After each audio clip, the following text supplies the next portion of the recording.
Alright, so today I'm going to be reading The Secret Garden by Frances Hodgson Burnett, fully illustrated and adapted. I'll be reading Chapter 3, The Cry in the Corridor.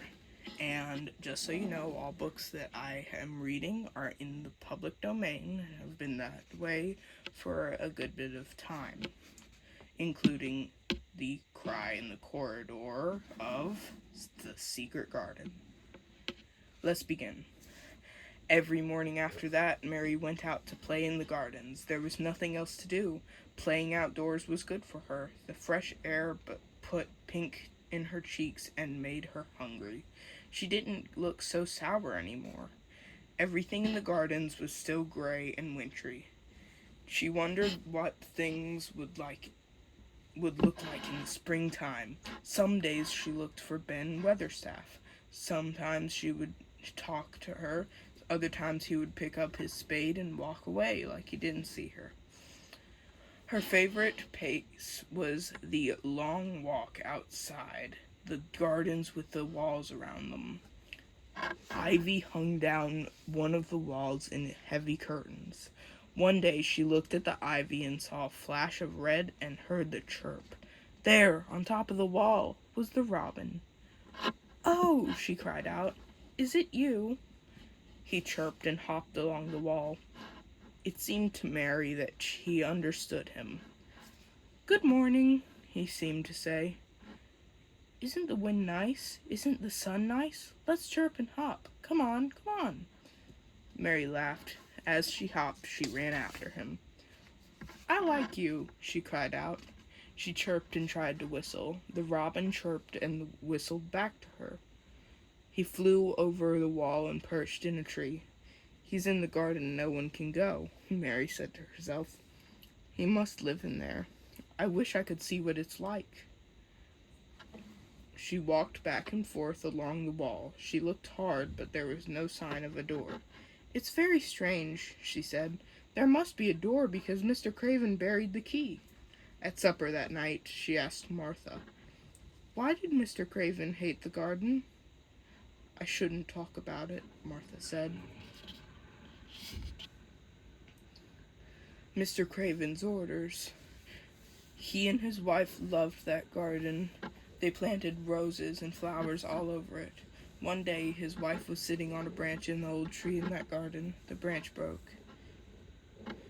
She fell and was hurt so bad that, well, she died not too long after. He nearly went crazy then. That's why he hates it. Mary looked at the fire and listened to the wind whistle and the moan around the old house. At that moment, a very good thing was happening to her. In fact, 4 good things had happened to her since she came to the manor. First, she had talked with a robin. They understood each other.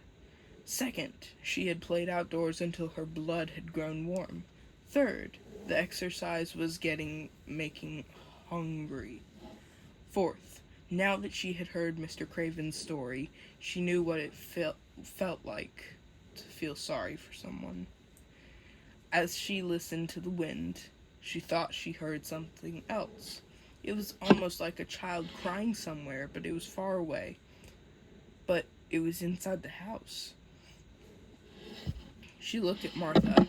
"Do you hear anyone crying?" Mary asked. Martha looked surprised.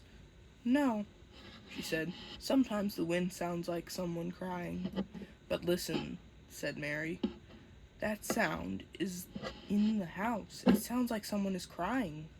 Then a draft blew the door of Mary's room open with a crash. The crying sound was plainer than ever. "There," Mary said. "It is someone crying, and it's a child." Martha ran and shut the door and turned the key. Everything was quiet then. "It was the wind," Martha said.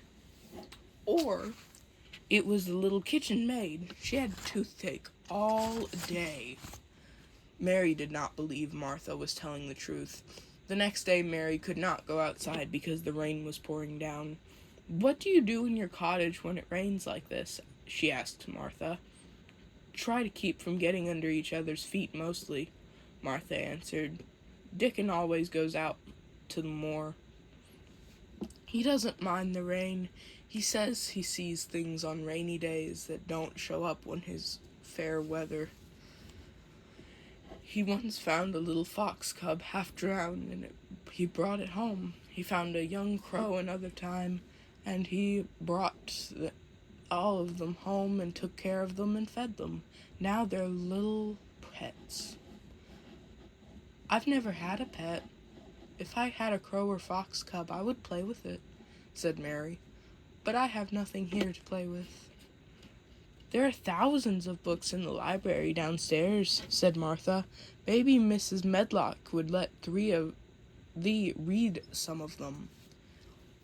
So Mary went looking for the library. She didn't wait to ask Mrs. Medlock.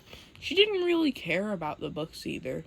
She wanted to explore the house with so many closed rooms.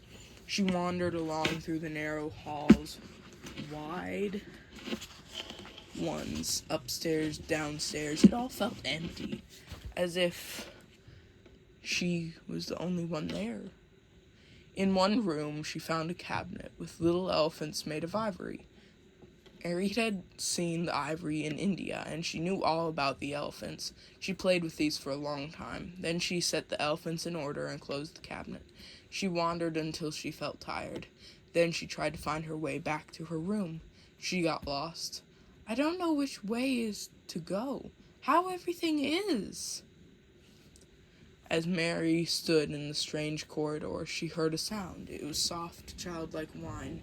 Her heart beat faster. It is crying, she said. Suddenly, Mrs. Medlock came around the corner. When she saw Mary, she looked angry. What are you doing here? Mrs. Medlock demanded. What did I tell you? I turned the wrong corner, explained Mary. I heard someone crying. You did not, said the housekeeper. Come back to your room or I'll box your ears.